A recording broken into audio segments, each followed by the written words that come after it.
Jesse! Jesse! Okay, well, he doesn't need to have lunch then, because I'm not going to be calling him over and over again. Jesse! Love you, Mum. Love you too.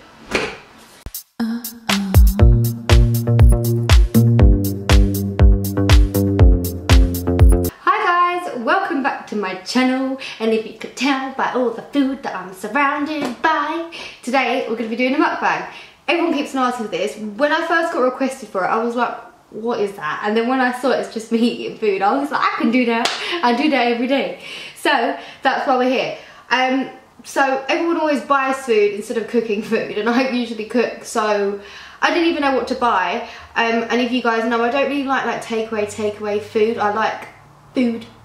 So I opted for some Nandos. So that's what we're having. Am I meant to tell you what I got? This is gonna be a very rubbish one. Anyway, I got 3 wings. I got some rice. Can't go wrong with a bit of rice. Oh my gosh, they gave me so much. That's hogging up my plate. I got some mash, because I am carb queen. And I'm dying too, by the way, guys. I'm so sick. And I got a wrap. I got the beanie wrap. And don't judge me that I went to Nandos and didn't get chicken. Well, I did get chicken, but like I didn't get a chicken main, alright, until you try the beanie wrap. Then you can come at me with your tomfoolery. But if you haven't tried it, then you need to just get lost and go and try it, and then come back with your tails in between your legs, okay? Thank you. So yeah, I don't really know like what we're even supposed to talk about and stuff like that. So I asked you guys what my topic should be while I'm stuffing my face. Oh yeah, I got some peri-nays, of course, because peri-nays. Yeah, so I asked you guys topics for discussion on Instagram. Shameless promo again. Add me on Instagram if you haven't got me already. I really love communicating with you guys on there. So yeah. Right, this is going to be really hard to film because I get distracted when I eat. Please ignore the fact that my bra is stained. That is something that I can tell you guys about. So my best friend, she's Dominican and Jamaican. So in the Caribbean, before Carnival, they have a thing called Juve, where basically, I don't know the full ins and outs, okay, because I'm not Caribbean, but they throw paint and they dance. So I was like, yes, let's do it. Yeah, I decided to wear one of my good bras to it, thinking that my bra would be fine because it's underneath my clothes. It wasn't fine. I was covered in paint. It was so much fun though. I'll show you guys a picture of how much paint I was covered in. But it's so much fun, and definitely if there's a Juve going on around you before Carnival and stuff like that, definitely go. It is something that you need to do once at least. I got paint thrown in my face by some guy because I didn't want to dance with him. He literally had, right, a paint bottle of green paint, and I didn't want to dance with him, so he literally went right in my face. It went all in my eyes. But it's alright. There's always cows everywhere you go. One of the things that's like popped up twice on the discussion thing when I was saying about what I should discuss was how to swerve guys when you're out, you know, in clubs, at Carnival, that kind of thing, without causing offence, okay? Because there is an art to it, let me tell you that, because I feel like most guys, they just take offence to it.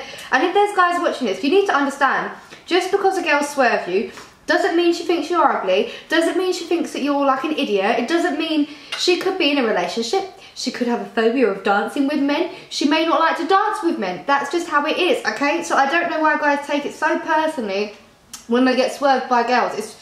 It's ridiculous, okay? Everyone's here for fun. Just like at Carnival. Let me show you what I did to my toe. This is from Swerving a guy. I don't know if you can see it. But my toenail on my big toe is grey. And that is literally from Swerve. Some guy tried to, you know, come up behind me, and I was like, whoa. And I tried to move out the way, and there was a cone on the floor. And like, Carnival, when you're following the floats, you're constantly moving forward. You can't stop. If you stop, you're going to lose all your friends because everyone's just moving and it's a massive crowd. So you have to keep moving forward, and this guy's coming up behind me, so I'm trying to move forward even quicker. I don't even know what happened, but I stubbed my toe on a cone. Not a plastic cone, like some roadblock cone. And it really, really hurt, and I was really, really angry about that. And he also took offence to the fact that I like swerved him. I should have taken offence to the fact that I freaking stubbed my toe trying to get away from your freaking hungry dance. I just woke up today and I just haven't been in a great mood. I don't even know why. I think it's because I'm coming down with something again. I've literally just recovered from being sick. This rice is good. But yeah, last video I mentioned that I was going to Ibiza. I'm now back from Ibiza. So I actually went to Carnival. No, I went to Juve, then I went to Carnival, and then I went to Ibiza. No break in between, like consecutive days. So it was like 7 days consecutively of dancing and partying. And I've never done anything like that in my life. If you guys know me, I don't really go out. I don't really do stuff like that. But I think, yeah, I don't know. I just decided this year I was going to be living my best life. So that's why I decided to go. I don't know who I thought I was trying to do all of this though. Because I was really sick. Even on the plane home, I was just so unwell. Oh my gosh. And I just started to get better. And now I feel myself getting sick again. But I was bit, don't know if you guys can see it there, by a spider. And I don't know if it was a Spanish spider or an English spider because I'm not quite sure where this bite happened. But me falling sick coincided with the bite. And then a few people I've spoken to that have been bit by spiders, because I put it on my Instagram story, so they got sick after a spider bite too. So I don't know if there's some sort of correlation here and spider bites can make you sick, but I don't know if it was that or I don't know if it was all the partying. Ibiza was pretty good. I don't know if I would go back. I feel like it was something that I wanted to do, to say that I've done it, and like I wanted to experience it. Do you know, not to say that I've done it, but to have that experience.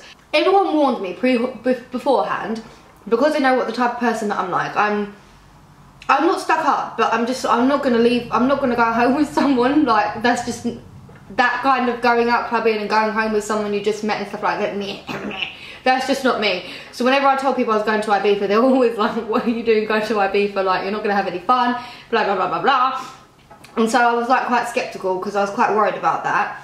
Now I must say it's partly true, but it's partly not true. Like I couldn't believe how many people were just out there and just ready to just go home with anyone after the club. Not even anyone, but just go home with someone you don't even know them. Like well, not home, back to the hotel and stuff like that.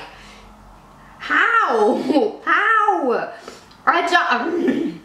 I don't know. That really shocked me. I feel like a lot of people go there because they feel like, oh, what happens in Ibiza stays in Ibiza. But it's like, no, what happens in your body, that STD that you catch stays in your body. Don't think you're going to leave that STD behind in Ibiza, because it's coming with you, bitch. So is the pregnancy and all the unwanted feelings of regret the morning after. That's all coming back to England with you, so you're not leaving any of that in Ibiza. Let me just tell you now. It was definitely, I still had a really good time and stuff like that, but I was just quite shocked with, I don't know, I just thought everyone was over exaggerating how wild people are out there. But like, I don't know, even the guys out there, you can see them just like scouting. And you know, normally in clubs, guys are scouting anyway, girls are scouting, that's just how it is, you know.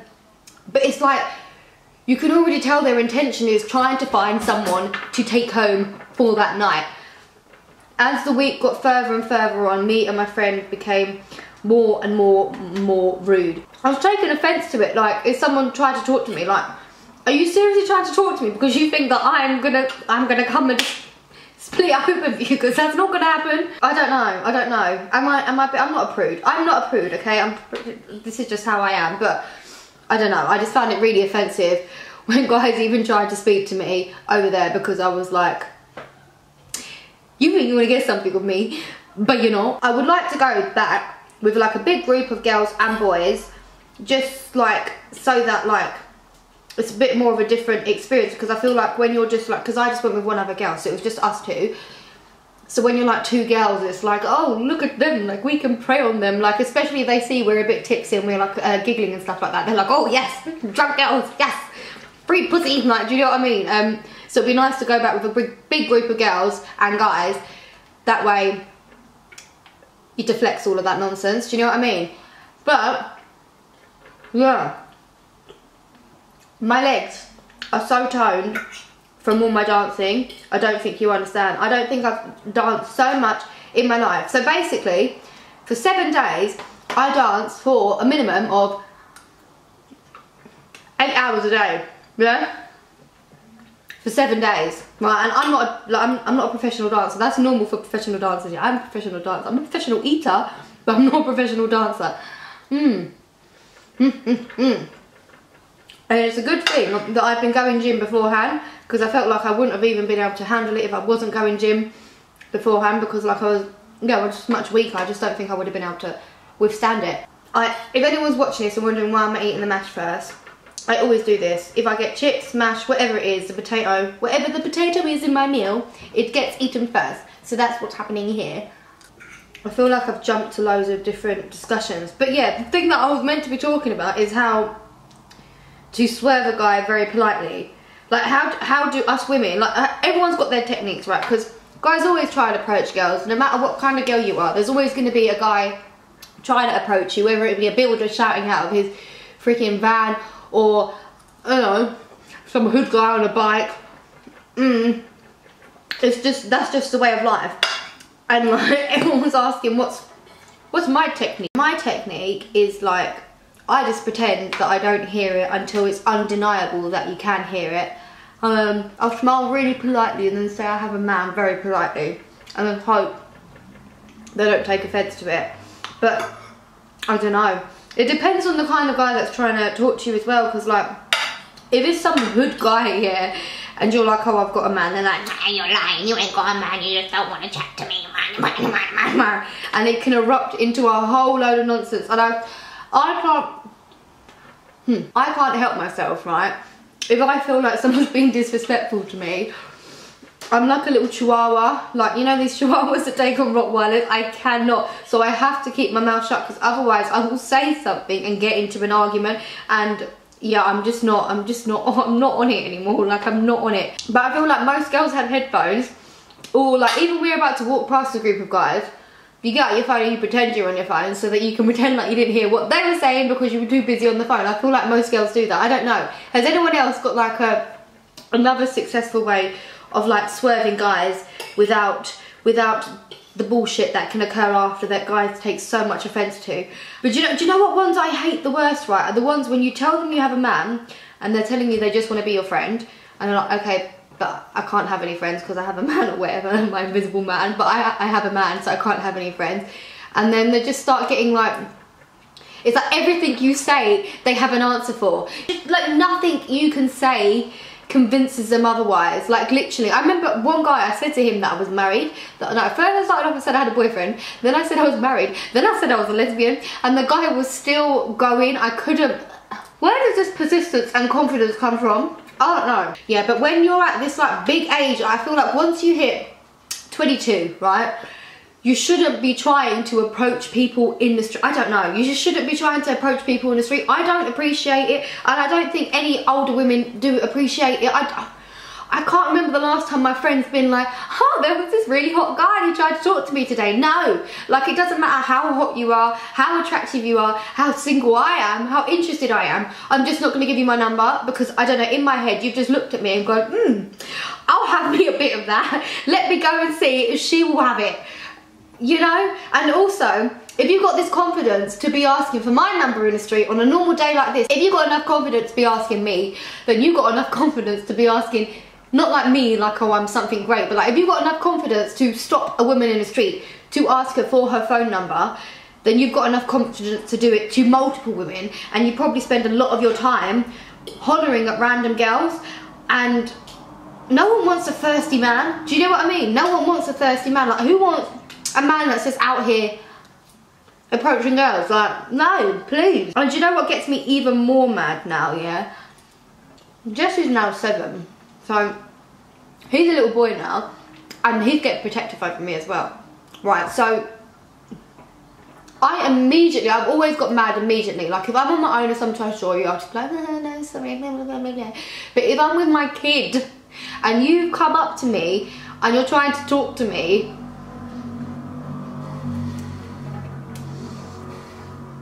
what are you doing? But yeah, I just think it's so, am I meant to be, I don't know if I'm meant to be talking while I'm eating, but I'm big. I just think it's so extremely rude, especially as well, because I know there's a lot of young mums that watch me on this channel as well, so you've probably experienced this as well, where they try and use your child to speak to you. So they'll say something to your child to like get your attention.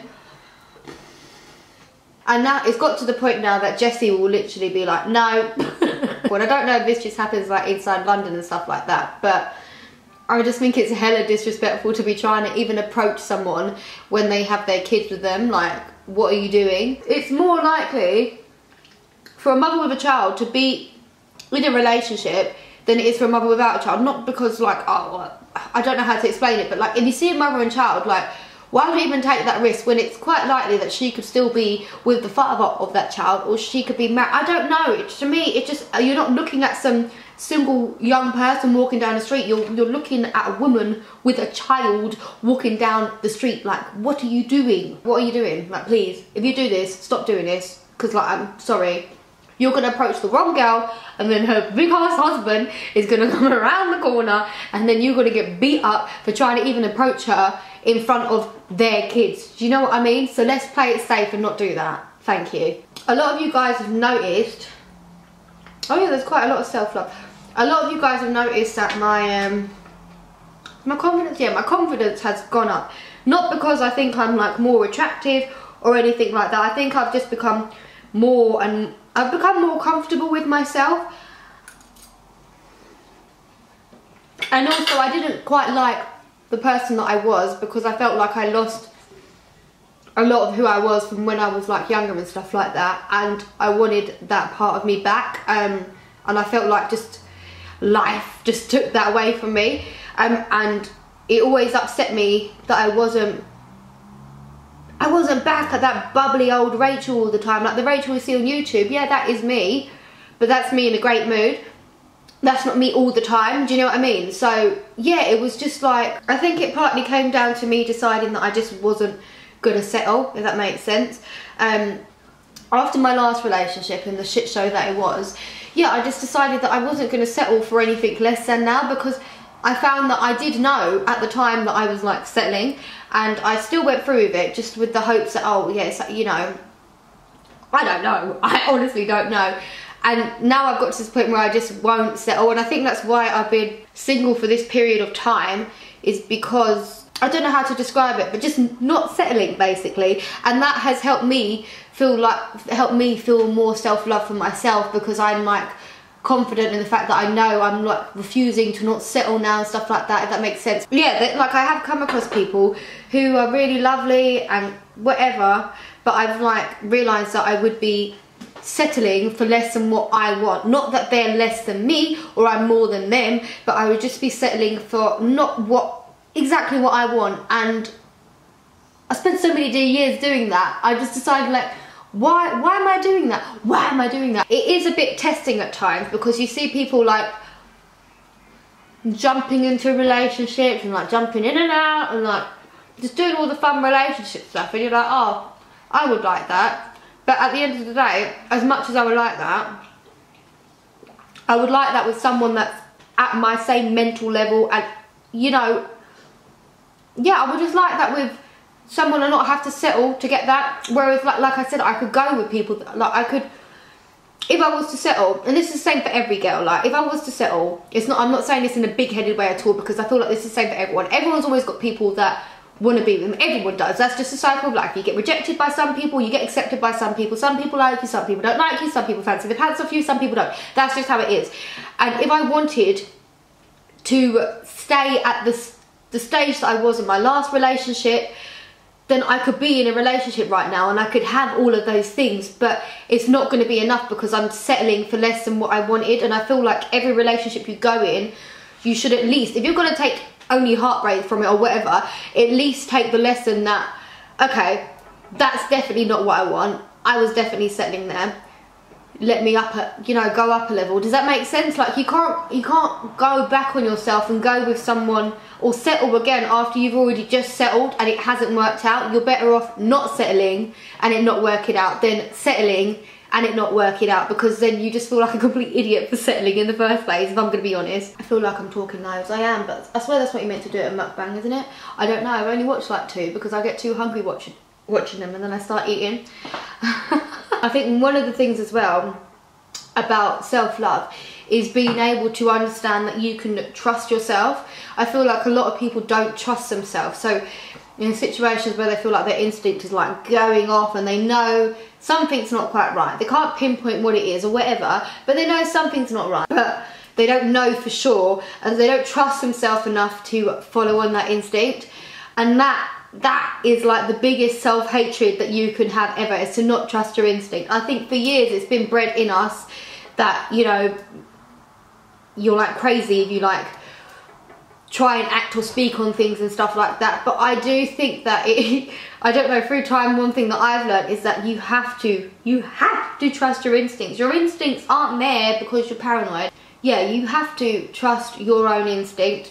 If you don't trust yourself, how in the world are you meant to trust anyone else? Do you know what I mean? I don't know. I was in a really long-term relationship, right? Very serious.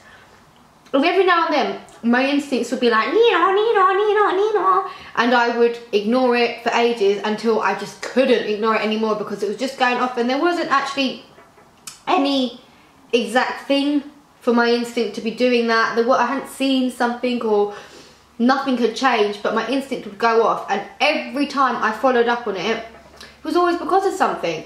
And it wasn't just even in that, like in all of my relationships, it's always been like that. Your instinct's going off and it's always right. There's a reason that you have this instinct, and so you need to trust it. And as you start to trust it and follow it more and stand firm in it, you'll be able to trust yourself more, and then in a sense you kind of respect yourself more because you're like, bitch.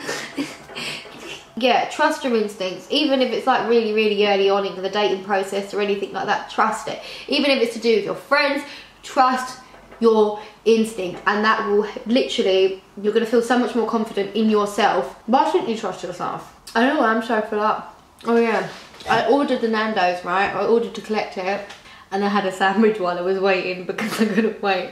I'm such a bitch. And now I'm full up. One thing that I've learned over time as well, like just from even discussing with my friends, just from discussing Instagram girls, for example, we'd send each other pictures of like Instagram girls on Instagram, not even Instagram, just like random girls on Instagram. If your profile's public, I'm gonna pre you, right? And if you're really pretty, if I find you really pretty, I'm gonna send it to my friend and be like, oh my gosh, look at her, she's so pretty. And we do this back and forth with each other. And the pictures that my friends send me, I'm like, yeah, they're all right, or yeah, they're pretty, but they're not amazing. Where to them, they're like, oh my gosh, I can't believe it, she's so stunning. And I'm like, she's pretty, but she's not all that. And then the pictures that I send to them, they'll be like, yeah, she's all right. And I'm like, what do you mean she's all right? She's like, her face is perfect. What are you on about? And it really dawned on me that, you know that saying, beauty is in the eye of the beholder. It really, really is. What you find attractive, someone else can find but ugly. And what someone else finds but ugly, what someone else finds attractive, you can find but ugly too. And when you look at it like that, yeah, there's these like stereotypical looks that everyone wants to go for and fit in for, but everyone has their own freaking taste. Everyone has their own niche, their own kink, as you would call it. But everyone has their own taste in what they find attractive or not. I mean, there's plenty of discussions that I've had with guys. Like my best friend is a guy, and I would say, she is so buff, and he'll be like, yeah, she's alright. I'm like, what do you mean? If I was a guy, I would marry her. What are you talking about? It is literally in the eye of the beholder. It is because of the fact that it's in the eye of the beholder, your beauty cannot be defined, because how are you defining it? Because it's a different result. It's a different opinion from every person. Do you know what I mean? So there's no way of definitively marking how beautiful you are or how ugly you are, because your results are going to vary on the eyes that are looking at them. Do you know what I mean? So I don't know, coming to that conclusion made me feel really, really comfortable in my skin, in myself, not in my skin, no, but like just within myself and the way that I look, because like I may not be someone's cup of tea, but I may be someone's 3-course meal, maybe someone else's 3-course meal. Do you know what I mean? So when you come to terms with that and you realise that, this whole beauty thing goes out the window anyway. It really does. And also another thing that you have to remember, as much as it is like nice to be considered beautiful and all of this, your appearance changes so much as soon as your personality becomes ugly. As soon as you are an ugly person inside, it shows. It shows. I have seen some beautiful models that I like that, oh my gosh. There was this model that I worked with, what, 5 years ago? I would never forget it. And she's quite big now. I'm not going to name drop because I'm just not that bitch. I'm not here for the drama. But yeah, she showed up on set and she was like moaning that they didn't have any bottled water and that it was only water and whatever. And when she first showed up on set, I was like, whoa. Like, I was blown away by how pretty she was. I thought, oh wow, she's amazing. Her face is perfect, her body's perfect, blah, blah, blah. As soon as she started opening her mouth and talking all this fast, she became so ugly. She literally became so ugly to me. Till this day now, and this happened 5 years ago, and she's probably changed a lot then because she was quite young. Till this day now, when I see her pictures on Instagram, I don't find her attractive. And it's not even because of the personality now. Now it's just like her facial features have become unattractive. I don't know how to I literally don't know how to describe it, but I do feel like people kind of morph in front of your eyes when they have an ugly personality as well. So yeah, if anything, like, everyone should be more focused on their personality, because once you show an ugly personality, like, there's just, you can't get rid of that, you know? We can make up, plastic surgery, all of that stuff, but if your heart's ugly, then you're gonna be ugly regardless. Do you know what I mean? I'm definitely coming down with something. Again, I literally just got better. I've been well for, what, 1.5 days. His first day back at school was a myth. It was such a myth. Because I was so unwell. Literally, left the hospital because I couldn't stay there because he had school the next day. His first day of junior school as well. That walk in the morning. I think that's one of the hardest things about being a parent, right? When people are sick, right? When people without kids are sick, like, the whole world stops. Like, they take time off work and they just lay on the couch all day and just, you know, feel sorry for themselves. There's nothing wrong with that. I would love to do that.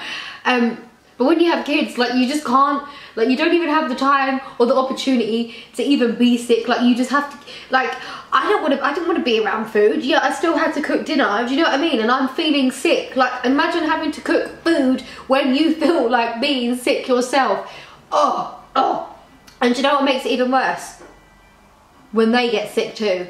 So you're sick and you're looking after a sick child, and sick children are probably the most emotional people you will ever meet in your life. Everything sets them into a mental breakdown, I swear. Everything sets them off. It's not the one. I'm telling you now, it's not the one. I'm not going to be able to touch those wings. So you guys are going back in here for later. We shall reunite this evening. Probably in a few hours when I get hungry again, because my appetite is just doing a madness. It really is. But yeah. I don't know if this is a very good mukbang. I don't even know if this is how they're meant to go. But let me show you how pregnant I get. I look like I'm 6 months pregnant. I'm with child, with a food baby. Yeah, so that was my mukbang. Thank you for watching. Please subscribe if you're new around here. I think this is probably going to be quite crap. I'll try and edit it so it's a bit more interesting. Yeah, so thank you for watching. Please subscribe and I'll see you in my next video. Bye!